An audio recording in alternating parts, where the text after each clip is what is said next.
Welcome Libra to your in-depth monthly horoscope for September 2023 for the Sun or the Ascendant. I'm going to share with you some standout features of this month, but please stay with me. I will explore in much greater depth all the ins and outs, particularly relevant to your sign.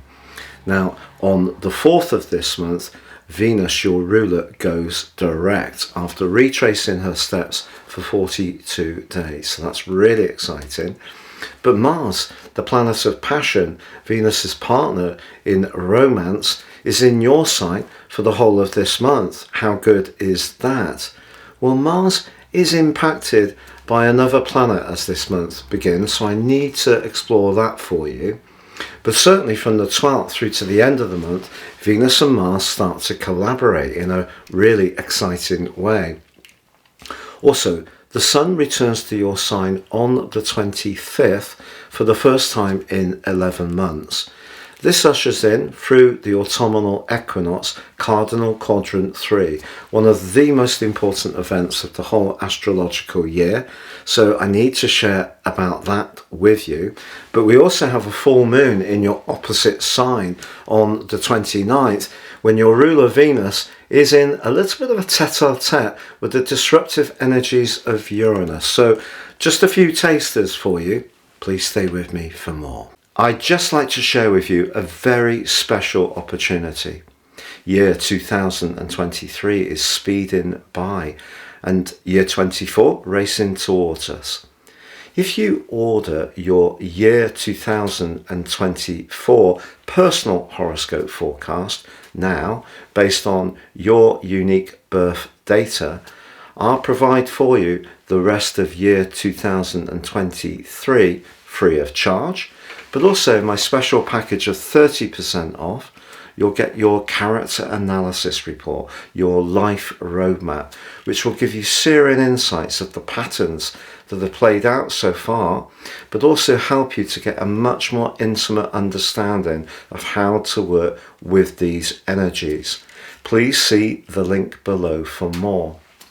And also, I'd just like to flag up to you that underneath this video, you can see your year 2024 free zodiac horoscope video forecast. So Libra, as you come into this new month, the Sun and the retreating retrograde Mercury continue in house 12.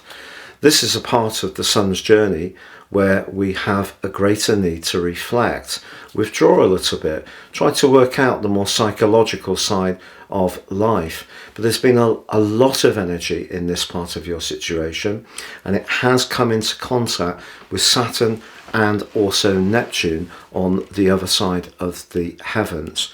So I would say that over the last month preceding September, there may have been moments, despite all the sparkle that's been going on in the sign of Leo, which is very sociable, there may have been some difficult and sensitive strands that you've needed to work through. Now, Mercury retrograde could see that continue through to the middle of this month, but actually Mercury forges a really great link to Uranus in the first week of this month. In fact, Uranus is going to be a very powerful planet for the whole of this month.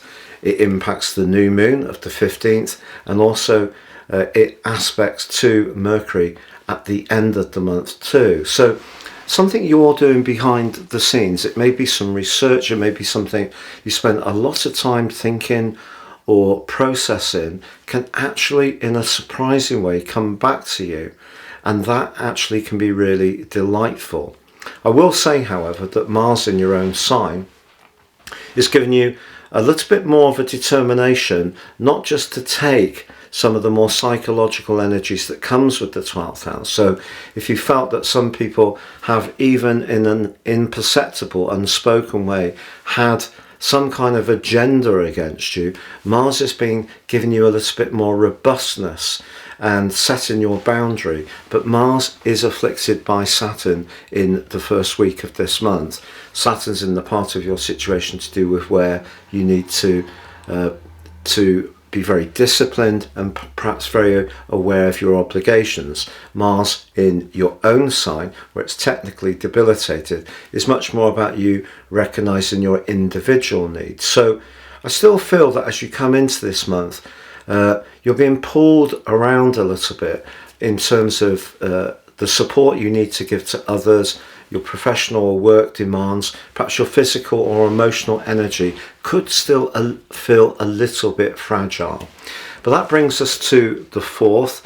Venus goes direct, but ironically Jupiter goes retrograde. So the 2 planets of fortune really featuring Jupiter retrograde through to the end of the year in, for you, the 8th house where Uranus is. So if you're an entrepreneurial type of person, this suggests that when it comes to speculation around resources, things may slow down somewhat. But I think Venus going direct is a real good news story. Ironically, Venus and Jupiter are at right angles for the first 3 weeks of this month. It's possible that there is someone or a group of people that you enjoy being with, and actually it can be quite bubbly, and maybe at times you can really enjoy life to the nth degree. But if there is a romantic attraction to somebody, that may be something that you have to weigh up, whether this could be something that becomes a closer exclusive relationship, or whether this is more a friends with benefit type situation, I feel. However, from the 12th through to the 30th, Venus forges a great link with Mars in your sign. So if there is someone you're drawn to who you do feel that you have a very easy connection, the flow of communication is very flowy, and you can see a future with that person, and there's none of the politics that goes between that Venus square with Jupiter, it could be something that really excites you, and why not? The 15th, Mercury goes direct. You'll take that, but also there's a new moon, but it's a 12th house new moon, which can be very tender, and it also links, as I said before, back to Uranus. So again, I feel there's this psychology, or these hard to see energies that are very, very powerful in your situation. But once the Sun starts to align with Pluto from the 18th to the 23rd in a trine, you will start to make sense of the meaning of all this. And then when the Sun returns to your sign on the 25th, I feel you really will sense that moment and appreciate it in a major way.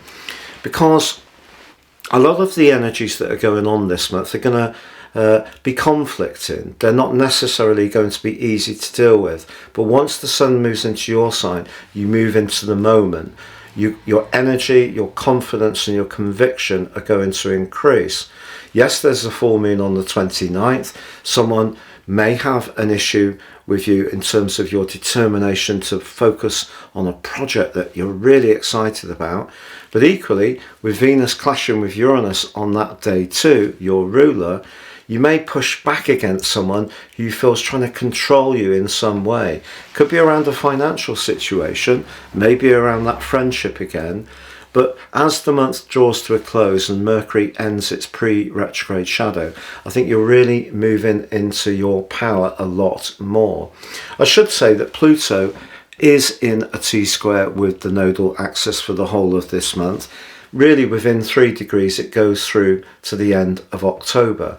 It just depends where you have your personal planets in your natal chart. If you're someone with the Sun in Libra right at the end of Libra, or your ascendant is more to the end of Libra, I think you're going to be more impacted by that T-square, because Pluto of course is in the part, for all Libran people, part of your chart situation to do with deep emotional transformations. But remember, the Sun is helping from the 18th to the 23rd, exact on the 21st, in a trine, helping you to see that all the hard work you've done on trying to understand the complexities of life, and to be honest, how unfortunately, however pleasant and decent we can be, and however much we lean into other people's situations, there will be some people who will never be able to see your qualities. And that's a difficult thing for a sign that's very much based on fairness. As I say, Mars can make you feisty. And also, Libra, I'd like to make you aware of the 6th of September, because on that day, the Sun and Mercury are going to come into an exact conjunction. So as we see it from planet Earth, Mercury sat in the disk of the Sun. Because the 12th house and the retrograde, so it's an inferior conjunction or cazimi, is going to heighten the psychological part of your situation. You could have some stunning insights at that time, but also it could make you much more aware of who you can't trust or completely rely upon. I don't want to make this fearful, I really don't. And because Uranus is applying to both positions in such a helpful way, perhaps you could see the reality of a situation by being able to cut through and pierce really to what's important, because that's the Virgoan energy, really understanding the nub of whatever is going on in a situation. But even with the autumnal equinox, that's also linking to Saturn in a quincunx. So you have a chance to be more thrusting about what you want, but I think there are some delicate issues that need to be picked through this month. And if you do feel a little bit low in vitality at times, take it in your stride. But if you can get out with a friend or on a social situation or someone you really like from the 12th through to the 30th, you might be surprised by the magic that Venus and Mars can spark in your situation. It's been a real pleasure being with you, Libra. Thank you so much for joining me. Please like, comment, share or subscribe.